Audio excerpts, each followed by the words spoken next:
Kung tatanungin ako kung ano yung pinakamahirap na tanong, I think ito yung, okay ka lang ba? Or okay ka pa ba?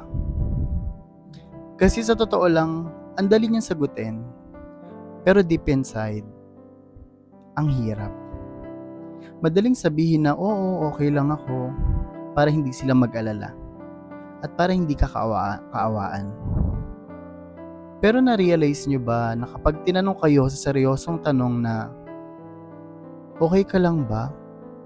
Or okay ka pa ba? Masasagot nyo kaya ng tama?